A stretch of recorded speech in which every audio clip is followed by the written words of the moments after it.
안녕하세요. 자, 오늘은 프랑스에서 일어난 프랑스 대혁명에 대해서 이야기해 보도록 하겠습니다. 우리 지난 시간에 이제 영국과 미국의 명예혁명, 독립혁명을 알아보았어요. 미국은 이제 독립을 영국으로부터 했고, 그래서 아메리카 합중국이라고 하는 신생 국가가 등장했다고 이야기했습니다.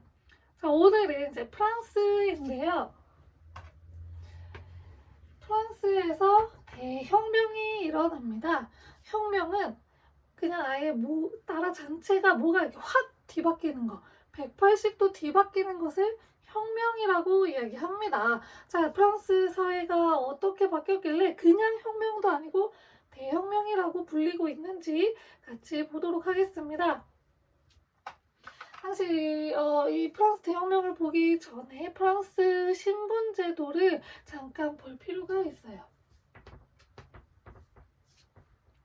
프랑스는 이제 3신분제였는데요. 1신분, 2신분, 3신분으로 되어 있었어요. 1신분은 성직자, 2신분은 그 귀족, 그리고 나머지는 3신분. 3신분의 그 비율이 훨씬 더 높았어요. 90% 이상이 이제 3신분이었는데, 자, 그러면은 90% 이상의 백성들이 3신분이면 그 전체 나라의 그 돈 있죠. 이 사람들이 갖고 있는 돈에 다 합쳤을 때 누구의 비율이 더 많은 게 사실 옳아요. 얘네가 많아야 되는 게 옳죠. 그런데 프랑스는 그러지 않았어요. 이 1, 2신분이 갖고 있는 그 부의 비율이 3신분의 그 비율에 비해서 훨씬 더 높았어요. 그래서 3신분의 대다수는 굉장히 가난하게 살고 있었던 사람들이었습니다. 이거를 이제 앙시앙 레짐이라고 해서,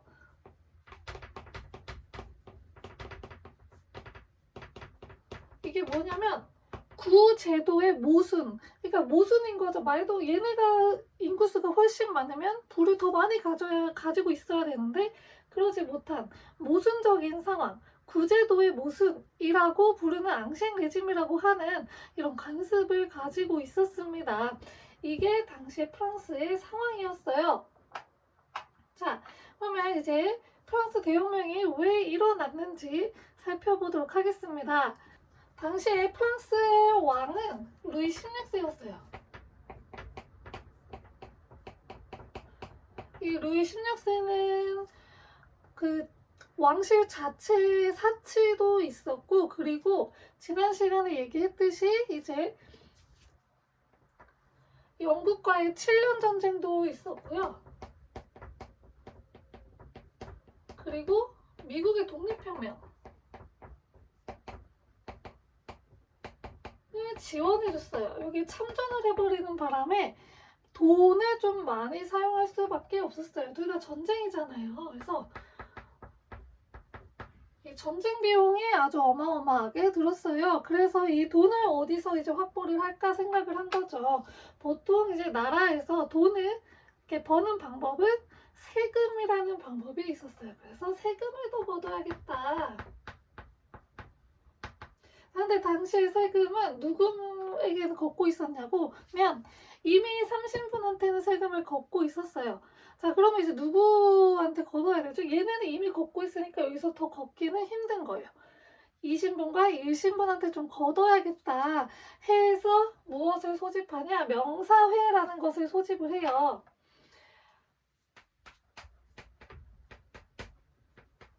이 귀족회인데 이걸 소집해서 너네한테도 세금을 좀 걷어야겠어 라고 이야기한 거예요. 그러자 이제 고등법원에서 이 세금 문제는 명사회나 고등법원에서 할 게 아니고 어디서 이야기를 해야 되냐? 3신분회에서 이야기를 해야 된다 라고 해서 3신분회가 소집이 되었습니다.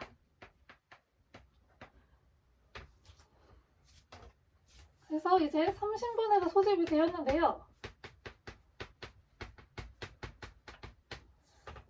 3신분회는 말 그대로 3개의 신분, 1신분, 2신분, 30신분이 이제 참여를 하게 되는 회의를 이야기합니다. 30신분회가 되게 오랜만에 소집이 되었어요. 그러자 이제 30신분들이 갖고 있던 불만이 표출이 되었습니다. 무엇이냐면 이 30신분회 투표 방식에 대해서 불만을 굉장히 많이 갖고 있었어요. 이 당시에 30신분회는 신분별 투표라는 걸 진행을 했는데요. 이게 뭐냐면 투표를 할 때 보통은 그 인원수대로 각각 자기가 원하는 방향의 투표를 하잖아요. 근데 이때는 그러지 않고 1신분 내에서 회의를 해요. 회의를 해서 다수의 의견이 모아지겠죠? 그럼 그게 이 1신분 전체의 의견이 되는 거고 2신분도 마찬가지, 3신분도 마찬가지였어요. 그래서 총 3가지의 표가 있었던 거죠. 30분 회에서는. 근데 늘 거의 그렇듯이 이 1신분하고 2신분은 이해관계를 같이 하기 때문에 2대1로 늘 졌던 거예요. 30분이. 그래서 이건 좀 아니지 않냐. 30분이 그리고 인원수도 훨씬 많았어요. 1대1대2 비율이라고 보시면 돼요. 그래가지고 30분 인원수도 많고 하니까 신분별 투표 말고 참석한 인원수대로 머릿수 투표를 좀 진행합시다 라고 이야기를 한 거죠. 그러면 이제 30분한테 좀 더 유리해지겠죠. 30분이 인원이 훨씬 많으니까. 그래서 머릿수 투표하자고 했는데 이게 1, 2신분한테 받아들여질 리가 없었겠죠. 그래서 받아들여지지 않자 그 근처에 테니스 치는 테니스 코트가 있어요. 이 테니스 코트에서 모여가지고 투표 방식 바꿀 때까지 우리 해산하지 않을 거야 하고 결집을 해요. 여기 모여 있는 거예요. 테니스 코트 결이라고 하는데 테니스 코트에서 모여가지고 우리 여기 해산 안 할 거야. 이거 바꿀 때까지 해산 안 할 거야.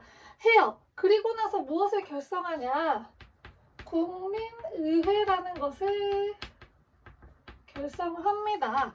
그래서 국민의회는 그 법을 만드는 의회를 말하죠. 우리는 국민이다. 국민의회를 소집을 합니다. 자, 그리고 나서 바스티유 요새를 습격을 해요. 이 바스티유 요새는 요새예요. 말 그대로 그 나라 지키는 요새 있죠.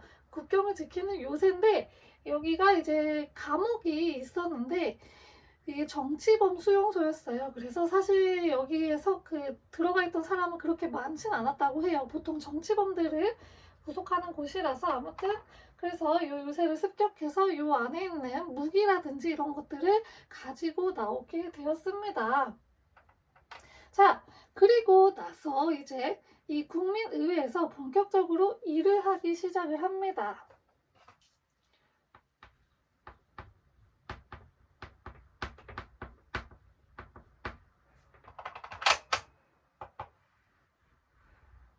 이 30분들 있죠. 30분들은 계속해서 불만이 있었어요. 이 머릿수 투표 말고도 얘네가 이 30분 회의에 참석할 수 있는 30분은 대부분 부르주아였어요. 왜냐면 회의에 참석해서 뭐 회의하고 이러려면은 시간적 여유 그리고 경제적 여유가 좀 있어야 돼요. 그래서 이 부르주아들이 보통 이 30분 회의에 많이 참석을 했는데 이 부르주아들 같은 경우에는 자기가 똑같이 귀족들처럼 돈이 많은데 신분은 30분이에요. 그래서 세금도 내고 귀족들이 누리는 혜택이 여러 가지가 있거든요. 사냥을 할 수 있다든지 이런 혜택들을 누리지를 못했어요. 똑같이 돈이 많은데 왜 우리는 귀족들하고 똑같은 혜택을 못 누리냐? 우리 귀족들처럼 돈 많아. 이러면서 불만을 갖고 있었어요. 부르주아 계층이. 그래서 이 국민의회에서는 이 30분들이 지금 주도를 한 거잖아요. 그 중에서도 이제 부르주아들이 주도를 했잖아요. 그래가지고 가장 먼저 이제 했던 게 신분제를 없앴어요. 그러니까 봉건제를 폐지한 거죠.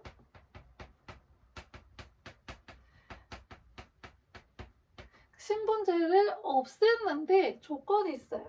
돈을 내야지만 폐지를 할 수 있게 해줬어요. 그래서 유상 폐지가 되었어요. 그래서 자신들은 돈이 많잖아요. 돈을 내면 나는 이제 삼신분이 아니야. 평등해라고 이야기를 한 거죠. 그래서 봉건제의 유상 폐지가 이루어졌고요. 그리고 선거권에 손을 좀 봅니다. 그런데 모든 사람들에게 평등하게 선거권을 나눠준 게 아니고요. 제한 선거를 실시를 했어요.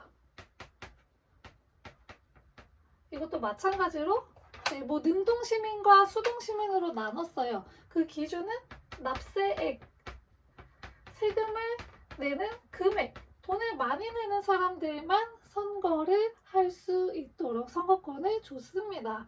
이런 제한 선거를 실시를 했는데 이 국민의회가 왜 중요하냐면 국민의회에서 이것을 만들어요.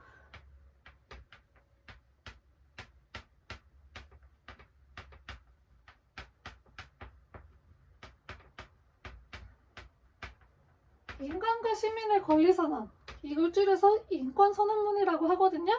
이 인권선언문을 이때 만듭니다. 그래서 이제 모든 사람은 평등하다라고 하는 이야기를 하는 인권선언문을 이때 만들어요. 그래서 여기서 자유권, 소유권, 그리고 저항권 같은 것들을 이야기를 합니다. 그래서 이 인간과 시민의 권리선언이 이 프랑스 대혁명의 어떻게 보면 상징과도 같은 선언이잖아요. 이거를 이 국민의회 때 만듭니다. 그래서 이 국민의회가 굉장히 중요하고 비록 뭐 돈이 많은 사람들에 한해서 자유가 주어졌지만 그래도 한 발자국 더 나아간 그런 모습을 보여줬잖아요. 그 이전보다는. 그래서 이 국민의회의 이러한 개혁 정책들이 좀 중요합니다. 자, 이 삼신분들이 이렇게 개혁을 했어요. 반란을 일으켜서 개혁을 한 거죠. 그러니까 당시에 왕실이었던 루이 16세 가족 있죠. 이 루이 16세 가족은 이거 뭔가 조금 분위기가 안 좋아요. 그래서 도망을 가요. 그 이제 바렌 사건이라고 하는데 루이 16세 가족이 도망을 가다가 잡히는 사건이에요. 이 사건이 발생을 하는데 도망가는데 어떻게 잡혔냐? 도망가려면 좀 몰래 도망가야 되잖아요. 밤에 까만 옷 입고 아무도 못 보게. 근데 굉장히 화려한 마차를 타고 도망을 가다가 눈에 확 띈 거죠. 그래가지고 잡혔대요. 그래서 이러한 사건이 일어난 다음에 또 계속 무슨 일이 있었냐면 이때 혁명이 한번 일어났잖아요. 그래서 유럽 내에서 불안함에 휩싸인 거예요. 프랑스 옆에 있는 나라들이 우리나라 그 백성들도 이렇게 반란을 일으키면 어떡하지? 라고 불안감에 휩싸였어요. 그 중에 대표적인 게 프로이센하고 오스트리아인데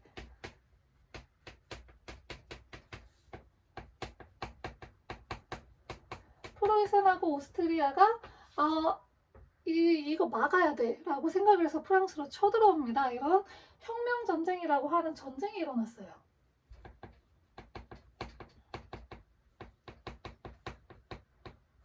그러니까 이제 사람들은 불안해지기 시작한 거죠. 왜냐면 전쟁이 일어나면 아까 얘기했듯이 돈이 많이 들어요. 그럼 세금을 또 내야 돼요. 그러니까 돈도 내고 식량도 부족해지고 하니까 무슨 일이 벌어지냐면 백성들 사이에서 이제 부녀자들의 시위도 있었고 빵을 달라 이런 것도 있었고 당시 왕이 있었던 티일리궁으로 습격을 합니다. 티일리궁 습격 사건이 벌어지게 되었어요. 자, 그러면서 이때 누가 권력을 잡냐? 자코뱅파가 권력을 잡아요. 자코뱅파는 급진적인 공화주의파예요. 그래서 자코뱅파가 권력을 잡고 드디어 공화정이 세워지게 됩니다. 그래서 국민공회라고 이야기해요.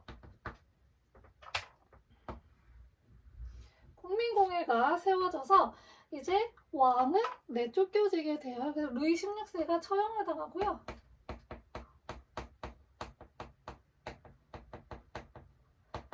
어디에 처형을 당하냐?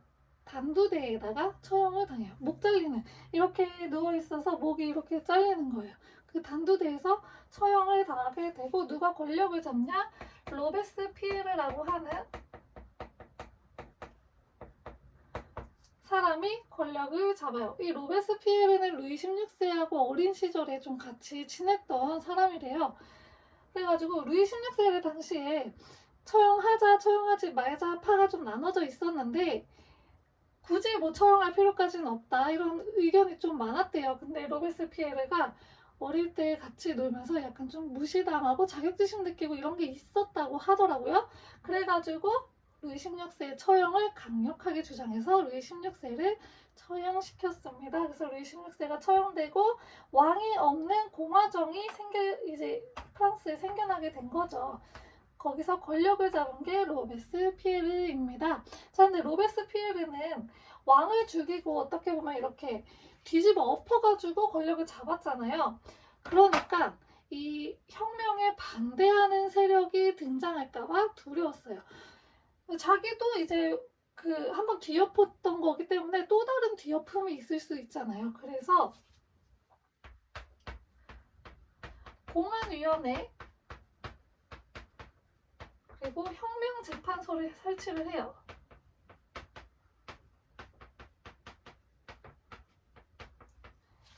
이런 것들을 설치를 해서 약간 좀 반혁명적인 생각을 갖고 있는 사람이 있다 싶으면 이야기해라. 고발해라. 그럼 그 사람 재판하겠다. 단두대에 세우겠다. 한 거예요. 이런 식으로 이제 했는데 처음에는 잘 됐겠죠. 약간 반혁명적인 말을 하는 이런 말을 하는 사람들 다 잡아가뒀는데 이게 시간이 지나면서 그냥 옆집 사람이 마음에 안 들어요. 그러면 그 사람 반혁명 세력이 아니에요. 근데도 반혁명 세력이라고 고발을 해요. 그래서 처형이 되고 이런 식의 이제 일들이 벌어지게 되면서 점점 분위기가 공포 정치의 분위기로 흘러가게 되었어요. 그러니까 사람들이 생각했을 때는 왕이 있었을 때는 이런 식으로 우리 불안하면서 살지 않았는데 왕이 없으니까 너무 이제 불안하게 살게 된 거죠. 왕이 없었을 때가 왕이 있었을 때가 차라리 낫지 않니? 해서 로베스피에르를 처형하게 되었습니다. 그게 테르미도르의 반동이라고 하는데 테르미도르 파가 있어요. 이 테르미도르 파가 로베스피에르를 단두대에 세워서 처형시키고 권력을 잡아요. 그래서 5명의 총재가 다스리는 총재 정부가 들어서게 되었습니다. 5명의 총재가 이제 다스리는데 얘네가 좀 못했대요. 잘 정치를. 그래가지고 이 총재 그 테르미도르파의 한 명이었던 CAS하고 누구하고 손을 잡냐? 그 유명한 나폴레옹이 등장합니다. 나폴레옹이 등장을 해요. 그래서 CAS하고 나폴레옹하고 손을 잡고 쿠데타를 일으켜서 나폴레옹이 권력을 잡게 돼요. 나폴레옹은 이전부터 좀 이제 그 혁명 전쟁이 일어났었다고 했잖아요. 그래서 이전에 이 유럽의 여러 세력들, 이 대프랑스 동맹이라고 하는데 프랑스에 대적하는 동맹을 맺어요. 유럽의 여러 국가들이 그 대프랑스 동맹하고 싸우면서 이미 사람들 사이에서 조금 이름이 알려지기 시작했어요. 그러면서 점점 권력을 얻고 있었고 그 대표적으로 이제 이집트 원정을 가는데 이집트 원정은 실패를 해요. 결국엔. 근데 여기서 무엇을 발견하냐? 로제타 비석이라는 것을 발견을 해서 역사의 한 획을 긋습니다. 자, 이게 뭐냐면 이집트의 상형 문자 있잖아요. 이 상형 문자를 해석하기가 조금 힘들었어요. 근데 이 맨 위에 이집트 상형 문자가 적혀 있고 이제 밑에는 그리스어로 적혀 있는 그런 비석을 발견을 해요. 그래가지고 이집트 상형 문자를 해석하는데 굉장히 중요한 그런 유물이 발견이 된 거죠. 그래서 이 로제타 비석을 갖고 옵니다. 이 로제타 비석이 발견이 됐고요. 근데 이런 일들도 있었고 나폴레옹은 쿠데타를 일으켜가지고 무엇을 이제 성립을 하냐? 자기가 통령이라고 하는 위치에 올라요.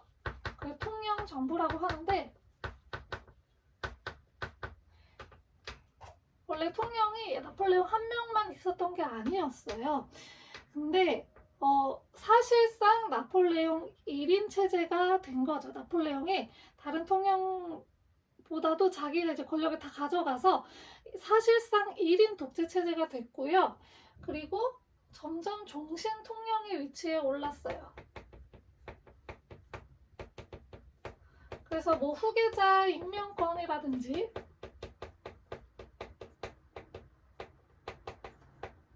이런 권력을 가져가게 되었고, 이후에 이제 어떻게 되냐, 투표를 해요. 국민투표를 실시를 해서 나폴레옹은 황제 자리에 오르게 되었습니다. 그래서 프랑스 역사상 처음으로 황제가 등장하는 제1제정시대가 시작이 되었습니다. 프랑스는 이전까지 황제가 없었어요. 유럽에서는 신성로마 제국에만 황제가 있었는데, 프랑스에도 이제 나폴레옹이 등장을 하면서 나폴레옹이 황제가 되는 제1제정 시기가 도래하였습니다. 자, 이 나폴레옹은 투표를 통해서 냈어요. 투표를 통해서 황제가 된 거예요. 이 이전에 계속 국민공백 때 공포정치가 실시가 되었고, 총재정치 제대로 못해요. 그래가지고 사람들이 이렇게 사느니 차라리 누가 강력한 지도자가 한 명 딱 있어가지고 나라를 좀 잡아줬으면 좋겠다 싶은 거죠. 그래서 투표를 통해서 나폴레옹이 황제가 되었습니다. 자, 이 나폴레옹 황제가 돼서 무엇을 하냐? 나폴레옹 법전을 만들어요.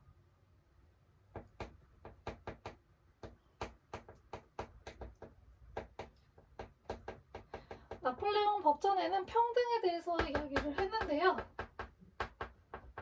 이 평등이 모든 사람의 평등은 아니고, 여기서 이제 여성과 그런 노동자 계급은 배제가 되었다고 합니다. 자, 그리고 일부 이제 고문하는 제도 있죠. 고문, 막 이렇게 신문할 때 고문하는 거, 막 몸 지지고 이런 고문을 일부 인정도 해줬다고 합니다. 자, 아무튼 이런 한계점이 있지만 나폴레옹 법전을 만들어서 평등이라고 하는 이런 이념을 이제 이야기를 했고요. 자, 그리고 또 무엇을 이야기하냐? 국민교육제도라는 것을 만들어요. 의무교육이에요, 의무교육. 그리고 고등학교를 신설합니다. 또 프랑스 은행을 만들어요. 여러 가지 개혁 정치를 실시를 합니다. 자, 그리고 나서 이제 나폴레옹은 유럽 전체를 지배하기 위해서 원정을 떠나요. 근데 여기서 걸리적거리는 나라가 하나 있었던 거예요. 바로 영국이었어요. 영국이 너무 강한 거예요. 그래서 이 영국을 어떻게 하면은 좀 이렇게 먹을 수 있을까라고 생각을 한 거죠. 그러기 위해서는 주변 나라하고 영국의 관계를 끊어야겠다라고 생각을 해요.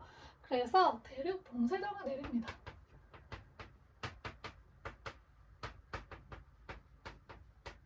대륙 봉쇄령은 영국하고 주변 국가하고 무역을 할 수 없게 한 거예요. 자, 다른 나라들은 그래도 몰래 했어요. 왜냐면 영국에 하고 이제 하는 게 유리하니까.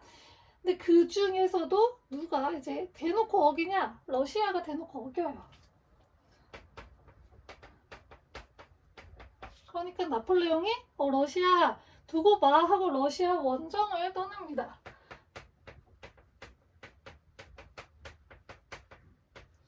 그래서 쭉쭉 가고 있었는데 러시아에서 그 수를 하나 둡니다. 러시아의 그 수도였던 모스크바를 러시아가 초토화시켜버려요. 왜 그랬을까요? 자기 수도를 왜 초토화시켜버릴까요? 아무것도 남기지 않고 다 초토화시켰어요. 왜 그랬을까요? 바로 보급 때문에. 이 프랑스 원정군이 그 지도를 보시면 아시겠지만 프랑스에서 러시아는 좀 멀어요. 그래서 프랑스군이 가서 보급품을 얻기 위해서 이 러시아 땅에서 먹을 식량이라든지 이런 보급품을 계속 얻고 있었는데, 거기에 있는 것을 모두를 다 없애버려서 보급품 지급이 어렵게 한 거예요. 그럼 이제 프랑스로부터 보급품이 와야 되는데 그게 좀 느리죠. 그래가지고 그러한 이제 전략을 써가지고 보급품 가는데 어려움이 있게 했고, 그리고 러시아는 굉장히 추워요. 프랑스보다는 훨씬 추워요. 프랑스 좀 더 남쪽에 있고 프랑스는 따뜻한 지역도 많고 한데 러시아는 그냥 추워요. 그래가지고 그 추위와 그리고 배고픔을 견디지 못해서 결국 러시아 원정에는 실패를 하게 되었고, 이 이후로 이제 나폴레옹 세력이 꺾이기 시작을 하면서 나폴레옹은 엘바섬에 추방이 됩니다. 엘바섬으로 추방이 돼요. 근데 엘바섬의 통치자 자격을 줬어요. 그래도 프랑스의 황제였잖아요. 그걸 좀 대우를 해줬나 봐요. 그래서 엘바섬의 통치자로 있었는데 이거를 견디지 못하고 엘바섬에서 탈출을 합니다.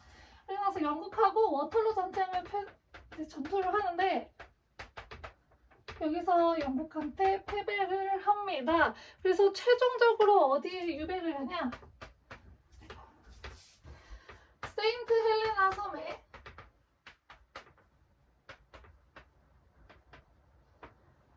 그 유배를 가게 되면서 나폴레옹의 그런 통치는 모두 다 끝나게 되었습니다. 자, 그래서 이 이후에 이제 다음 시간에 배울 빈체제가 성립이 되는데요. 빈체제는 이 프랑스 혁명 이전으로 유럽 세계를 돌려놓자 라고 하는 이야기예요. 자세한 건 다음 시간에 할 거고, 이 나폴레옹의 원정으로 인해서 유럽 사회에는 자유주의와 민족주의가 퍼지게 되었고요. 왜냐하면 이제 프랑스 혁명의 이념을 전파했거든요. 나폴레옹이 점령했던 지역에다가 프랑스의 혁명의 이념, 자유, 평등, 박애 이런 것들을 전파를 했고, 그리고 나폴레옹하고 싸우면서 우리나라라는 그런 민족이라는 의식이 싹트기 시작을 했어요. 그래서 민족주의가 싹트기 시작을 합니다. 자, 여기까지 이번 시간은 프랑스 대혁명이었어요. 프랑스 대혁명은 루이 16세가 전비 마련을 위해서 세금을 거두려고 명사회를 소집을 했는데 고등법원에서 세금 문제는 3신분회에서 하는 거야 라고 해서 3신분회가 결정이 됐고, 여기서 벼르고 있던 3신분이 우리 머릿수 투표하자 라고 주장하면서 테니스 코트에서 모이기 시작을 해서 여기서 국민의회를 만들면서 프랑스 혁명이 본격적으로 시작이 되었고요. 근데 국민의회에서는 인간과 시민의 권리 선언이라는 이제 대표적인 그런 인권 선언문을 발표를 했지만 한계점으로는 돈 있는 사람만 자유를 주는, 돈 있는 사람만 선거권을 주는 그런 유상 폐지 그런 한계점이 있었다라고 얘기했습니다. 자, 그리고 나서 이제 루이 16세의 왕실이 도망가다가 잡힌 사건이 일어나고, 그리고 혁명 정쟁도 일어나면서 사람들이 배고프고 힘들고 하니까 왕이 있는 튜일리 궁을 습격하게 되면서 자코뱅파가 권력을 잡게 돼요. 이 자코뱅파는 급진적인 개혁파라고 했어요. 이 자코뱅파가 권력을 잡으면서 국민공회가 성립이 되었고, 이 국민공회에서는 루이 16세를 처형하면서 프랑스의 왕정은 끝나고 제1공화정이 성립이 되었습니다. 여기서 권력을 잡은 게 로베스피에르고요. 이 로베스피에르는 혁명에 반대하는 세력을 이제 잡기 위해서 공안위원회와 혁명재판소를 설치를 했는데 이게 공포정치로 흘러가서 사람들이 불안에 떨기 시작을 하면서 로베스피에르에 반대하는 테르미도르파가 나오면서 테르미도르파에 의해서 로베스피에르도 자신도 단두대에서 처형을 당하게 되면서 공화정은 끝나게 되고 총재정부가 들어서게 되는데, 총재정부가 너무 못해서 CAS라는 사람과 나폴레옹이 손을 잡고 쿠데타를 일으켜서 나폴레옹이 통령이라고 하는 자리에 오르면서 이제 자기의 독재를 시작을 하고 투표를 통해서 황제에 오르게 되면서 프랑스 제1제정이 실시가 되었습니다. 나폴레옹은 여러 가지 개혁을 했는데 그 중에서도 이제 유럽 전체를 차지하기 위한 유럽 원정에 나서게 되었고요. 그 중에서 걸림돌이 되었던 영국을 제압하기 위해서 대륙 봉쇄령을 내려서 영국하고 다른 나라하고 교류하지 못하게, 이 대륙 봉쇄령은 베를린 칙령이라고도 이야기합니다.